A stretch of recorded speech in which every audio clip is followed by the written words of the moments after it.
আসসালামু আলাইকুম, ভালো আছেন? আমরা সেক্স নিয়ে আলাপ করছিলাম এর আগের ভিডিওতে আমরা স্বাভাবিক যৌন চক্র সম্পর্কে বলেছি। একজন পুরুষ এবং মহিলার যখন যৌন সম্পর্কে লিপ্ত হয় তখন তাদের শারীরিক এবং মানসিক কী কী পরিবর্তন আসে, স্বাভাবিক পরিবর্তনগুলো সেগুলো সম্পর্কে বলেছি। এবং সেখানে একটি টার্ম ছিল রিফ্র্যাক্টরি পিরিয়ড, একটি চিত্রের মাধ্যমে বুঝিয়েছিলাম গত ভিডিওতে, নিশ্চয়ই আপনাদের মনে আছে। একটি সেক্স শেষ করার পরে পরবর্তী সেক্সে যেতে একজন মানুষের কত সময় প্রয়োজন লাগে বা বিরতিটা কতটুকু স্বাভাবিক, সেই বিরতির বা সেই সময়টাকে বা সেই দশাটাকে, সেই পর্যায়টাকে আমরা বলি রিফ্র্যাক্টরি পিরিয়ড। সেই রিফ্র্যাক্টরি পিরিয়ডটা সম্পর্কে আজকে আপনাদের জানাবো। আমরা একটু আগের চিত্রটার দিকে আমরা আবার দেখাবো এই ভিডিওতে, স্বাভাবিক চক্রটা কিরকম ছিল আমরা একটু দেখি, চলেন। আমরা আগের চিত্রটাতে ফিরে এসেছি। সেখানে দেখেন বলা হয়েছিল যে একটি চরম পুলক অনুভব করার পরে, যেটাকে আমরা অর্গাজম বলেছিলাম, সেটি অনুভব করার পরে পুরুষ বা মহিলা দুজনেই অনুভব করার পরে সেক্সটা রেজলিউশন পর্যায়ে চলে যায়। এই যে অর্থাৎ একদম সব শেষ, সব কিছু আগের মতো শান্ত হয়ে গেল, রেজলিউশন পর্যায়ে চলে গেল। এই যে মাঝখানে রেজলিউশন পর্যায়ে চলে গেল এবং রিফ্র্যাক্টরি পিরিয়ড বলে যে এই যে সময়টা মাঝখানে, এই যে রিফ্র্যাক্টরি পিরিয়ড মানে হচ্ছে যে পরের সেক্সটা আমি কত সময় পরে করতে পারবো, এটা আজকে বলবো। এই টাইমটা আসলে কতটুকু জানলে অবাক হবেন। একটা ইন্টারেস্টিং কথা বলি, সেটা হচ্ছে যে পুরুষদের রিফ্র্যাক্টরি পিরিয়ড আছে, একটা সেক্সের পরে আরেকটা সেক্সের জন্য তৈরি হতে পুরুষদের নির্দিষ্ট সময় লাগে, কিন্তু মহিলাদের কিন্তু রিফ্র্যাক্টরি পিরিয়ড বলে এরকম কোনো টাইম আসলে ওইভাবে করে পাওয়া যায় না।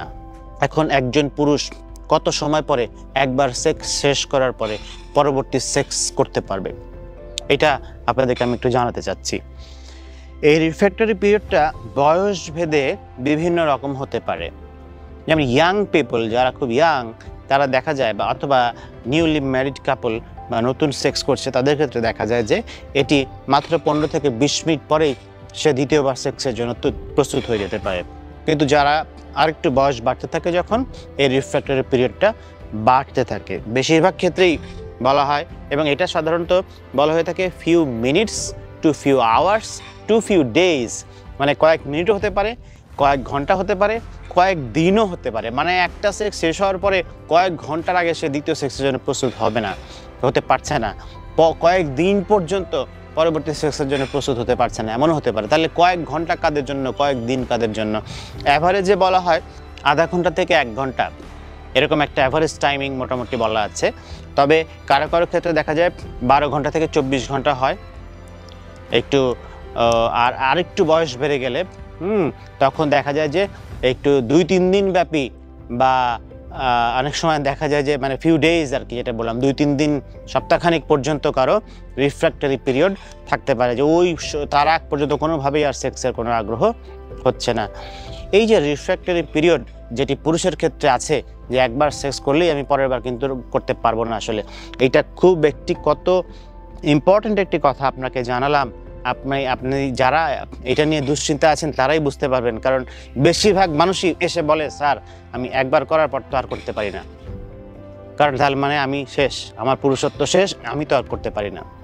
কিন্তু মজার বিষয়টা হচ্ছে কি জানেন, যা ফিমেল পার্টনার, আপনার ওয়াইফ বা আপনার পার্টনার যিনি আছেন, তার কিন্তু রিফ্র্যাক্টরি পিরিয়ড বলে এরকম কিছু নাই। আপনার একটা সেক্স শেষ করার পরে আরেকটা সেক্স শুরু করতে অনেক টাইম লাগে, কিন্তু একজন ফিমেলের খুব বেশি টাইম লাগার কথা না, লাগবে না।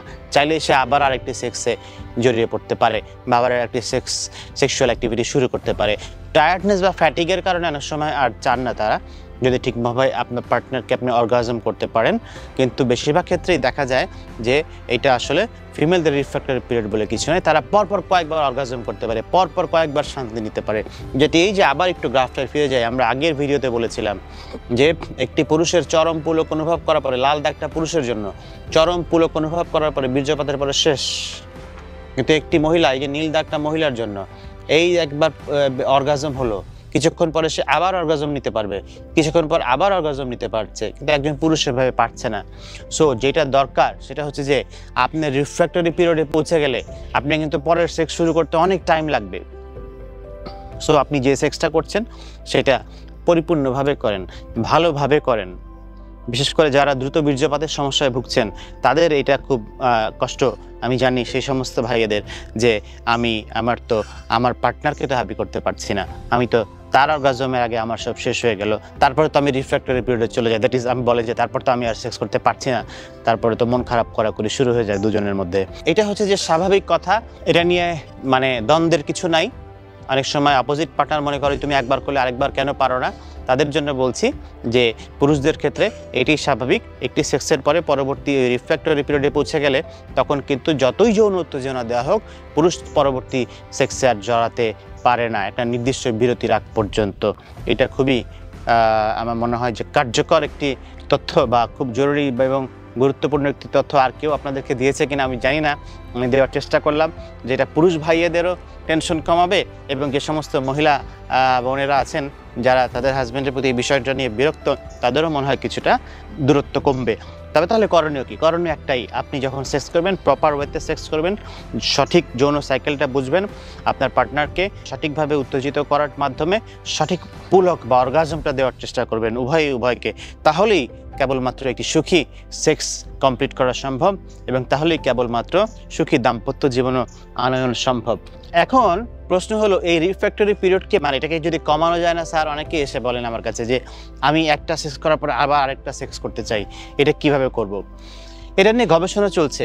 এটা আসলে এটা মনে রাখবেন যে এটা আসলে কিন্তু যৌন ক্ষমতার পরিমাপক না। যার রিফ্র্যাক্টরি পিরিয়ড কম, অল্প সময় পরেই দ্বিতীয়বার সেক্সে জড়িয়ে পড়তে পারে, তার মানে সে খুব যৌন ক্ষমতা সম্পন্ন। আর যার রিফ্র্যাক্টরি পিরিয়ড বেশি সে তার যৌন ক্ষমতা দুর্বল। মোটেই এটা তার পরিমাপক নয় এবং এটা বৃদ্ধির সরাসরি কোনো ওষুধ নাই। তবে PDE5 ইনহিবিটর বলি আমরা, একটা গ্রুপের ওষুধ আছে, সেগুলো অনেক সময় প্রয়োগ করে দেখা যায় যে এই ধরনের মানে পরপর দুইবার সেক্স করার মানে মাঝখানে গ্যাপটাকে অনেক সময় কমিয়ে আনা যায়। আরও কিছু টেকনিক আছে, অনেক সময় আমরা বলি যে সোলো মাস্টারবেশন, হ্যাঁ, একটা সেক্সের পরে। অনেক সময় আমরা বলি যে ইরোজেনাস জোনস, অর্থাৎ আপনার পার্টনারের উত্তেজক যে জায়গাগুলো আছে সেগুলোকে আপনি নতুন নতুন জোনস বা নতুন নতুন জায়গা আবিষ্কার করে আবার উত্তেজিত হওয়ার চেষ্টা করতে পারেন। আরও কিছু টেকনিক আছে, যেমন আমরা বলি যে আপনি সেক্সের শিডিউলটা চেঞ্জ করতে পারেন, সেক্সের টাইমটা চেঞ্জ করতে পারেন, নতুন নতুন পজিশনে সেক্স করার চেষ্টা করতে পারেন এবং তাতে দেখা যায় অনেক সময় দ্বিতীয়বারে উত্তেজনাটা আবার ফিরে পাওয়ার চেষ্টা করে অনেকে, বা সময়টা গ্যাপটা কমে যায় অনেকের। এবং লাস্ট অফ অল যেটা করা যেতে পারে ফ্যান্টাসি, বিভিন্ন ফ্যান্টাসি বা চিন্তা করা, যৌন উত্তেজক চিন্তা করা এবং রোল প্লে, অনেকটা নাটকের মতো করে নাটকীয় ভঙ্গিতে একজন আরেকজনের সাথে অ্যাক্টিং করে করে সেক্স করা বলি আমরা অনেক সময়।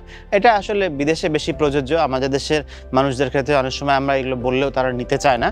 তো এরকম কিছু বইপত্রের কথাবার্তা আছে, তবে যেগুলো আমাদের জন্য প্র্যাকটিক্যাল সেগুলো আমি সাধারণত আমাদের পেশেন্ট যারা আছেন তাদেরকে বুঝিয়ে দেই। এই হচ্ছে যে রিফ্র্যাক্টরি পিরিয়ড এর সম্পর্কিত কথাবার্তা, এটিকে কমানো যায় কিনা বা এটি আসলে কোনো যৌন দুর্বলতার লক্ষণ কিনা, এই সমস্ত নানা প্রশ্নের আশা করছি উত্তর পেয়ে যাবেন।